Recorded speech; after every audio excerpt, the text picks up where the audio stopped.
Hello and welcome to Gendering Geopolitics, my short series where I have quick 10-minute conversations with women who are doing amazing work around the world. My name is Emily Prey and I'm a senior analyst at the New Lines Institute in Washington, D.C. Today, I'm so happy to be speaking with my friend Erin Farrell Rosenberg, a visiting scholar at the Urban Morgan Institute for Human Rights and a senior legal and policy advisor at the McQuaggy Foundation Red Line Initiative. Last week, New Lines published a report that Erin authored, which looks at gender and genocide.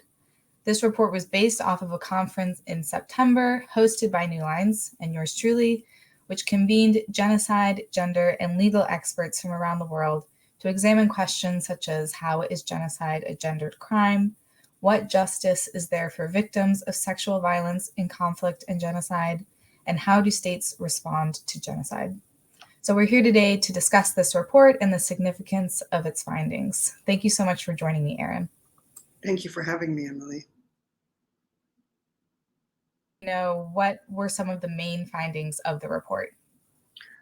Well, Emily, as you mentioned, this report summarizes a 2-day conference, and so it contains a number of very important recommendations, and I would encourage everyone to visit the New Lines Institute's website to read the full report.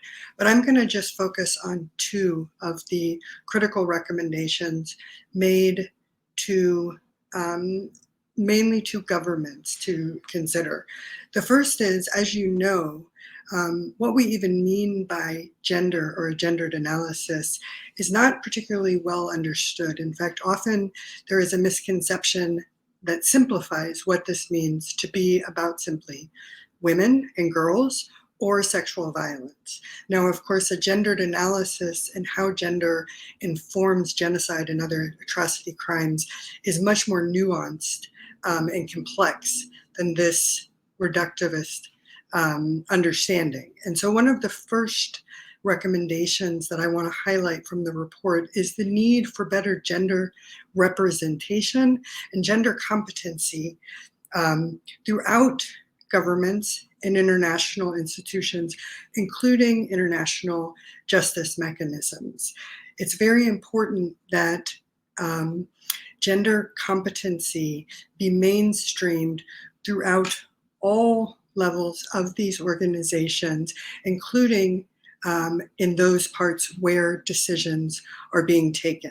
And so moving away from what we currently see of special advisors and ad hoc positions who are gender experts, but really have to do too much of trying to advise a number of people. And so gender representation and gender competency is a critical recommendation. The second recommendation is in relation to what is really the most important topic about or issue around genocide itself or atrocity crimes, which is prevention. What is most important, first and foremost, is to prevent these crimes from even occurring. And what the report recommends is that there is a need for governments and the United Nations agencies to undertake a substantive review of their atrocity risk frameworks to ensure 2 things. One, that these frameworks are actually including gender-based crimes. And second, that they contain risk factors and indicators that are capable of capturing the gendered aspects of genocide and other atrocity crimes. So those are just 2 of the recommendations that I would like to highlight at this time. And why is it so important for people to use a gendered analysis when examining genocide? A gendered analysis is critical for all stages of understanding genocide. In terms of prevention, a gendered analysis allows us to be able to see at an earlier moment warning signs of a genocide potentially building to taking place or other atrocity crimes. It allows policymakers to formulate more effective policy responses that respond not only to mass killings, but also the other non-lethal acts of genocide, And finally, and perhaps most critically, and this certainly came out during the two-day conference, a gendered analysis is incredibly important when we're talking about genocide because it allows a fuller and more meaningful form of justice to survivors. By that I mean that a gendered analysis allows us to understand the full scope of the methods and means that perpetrators use to carry out genocide.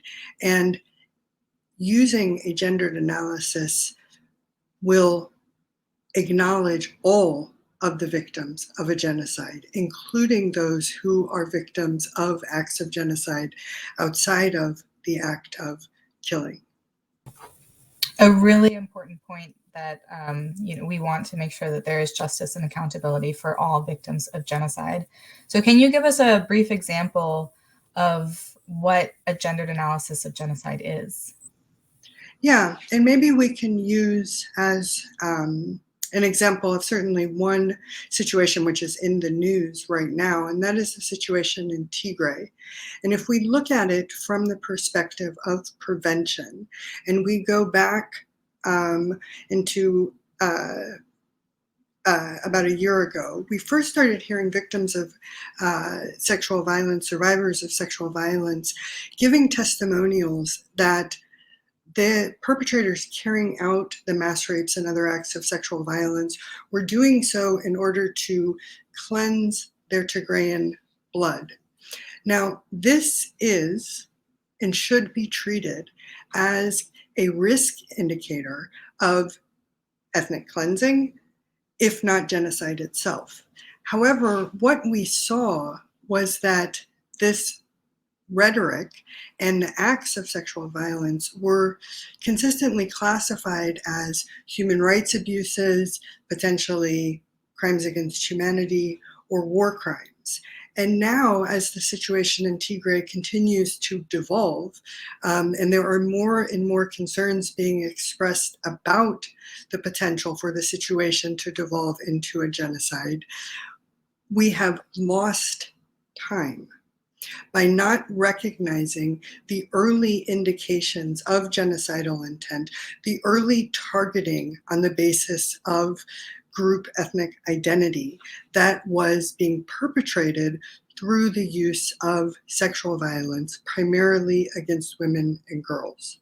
And so this is an example of where our ability both to take preventative actions, but also in terms of timely response, has been negatively impacted by the international community's failure to adequately take account of the gendered aspects of what is happening in terms of the Tigrayan genocide.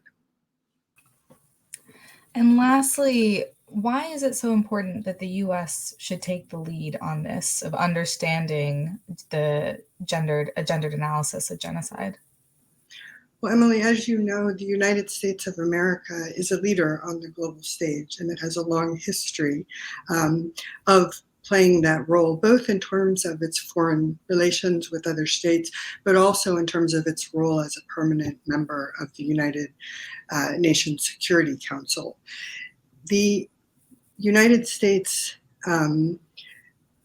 is continuing to play that role, but we have to, and I say we as an American, do it better.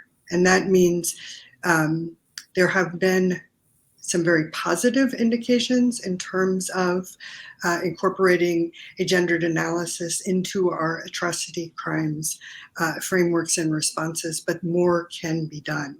Just to point out, for example, that it is very encouraging to have seen under the Trump administration, Secretary of State Pompeo, including the enforced sterilization being carried out against Uyghur women in the genocide determination that was made and which has now been reaffirmed by the Biden administration.